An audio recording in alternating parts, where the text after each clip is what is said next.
second example. There's another one of these books that was discovered in 1886. Another one of the texts in this book, the 66-page book, is an apocalypse of Peter. Now, in the New Testament, we have the apocalypse of John, which almost didn't make it into the New Testament. There were debates about whether to include the apocalypse of John or not. And involved in those debates about whether to include the apocalypse of John were debates about another book that almost did make it into the New Testament, and it's this apocalypse of Peter, which was also lost for centuries until it was discovered in 1886.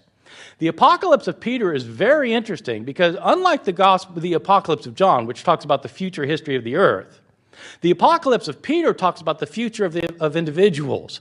What happens to the soul after it dies?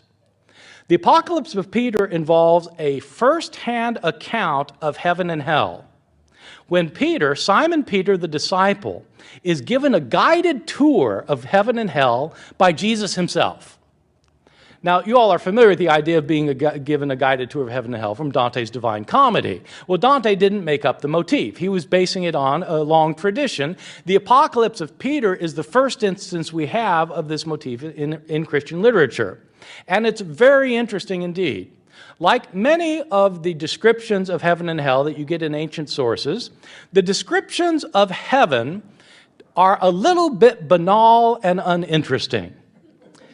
And the reason is because there's only so many ways you can describe eternal bliss. Oh, blessed are the saints in heaven. Yea, blessed are they. Happy are those saints. Yea, blessed and happy are the saints. Joyful are they. Yea, happy, blessed, joy. I mean, what can you say? I mean, it's heaven. They're having a great time. On the other hand, if you want to describe the torments of the damned, and you have any imagination at all, you can come up with a terrifically interesting account. And that's what happens here. It turns out in the apocalypse of Peter, when Peter goes to the realms of the damned, many individuals are punished according to whatever their characteristic sin was while living. And so, for example, people who blasphemed against God are hanged by their tongues over eternal flames because they use their tongues to lie against God. Peter goes to another place where he sees women who had braided their hair to make themselves attractive to men to seduce them. These women are hanged by their hair over eternal flames.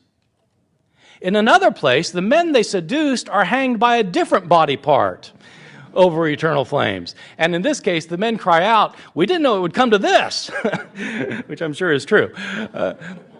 So Peter goes through this sequence of heaven and hell, and this whole thing is written in the first person as if Peter himself had experienced this. But nobody thinks this was written by Peter. This, in fact, is another second century book claiming to be written by Peter, even though it wasn't written by Peter. And so we have a Gospel of Peter that was forged, an Apocalypse of Peter is forged, and these two are only two examples of books from the early church that we have that claim to be by Peter. We have other epistles that claim to be written by Peter that Peter did not write. We have two other apocalypses of Peter that Peter did not write. Writing books in the name of Peter was a bit of a cottage industry in early Christianity. And it wasn't just Peter. We have forgeries in the name of a lot of the apostles from early Christianity.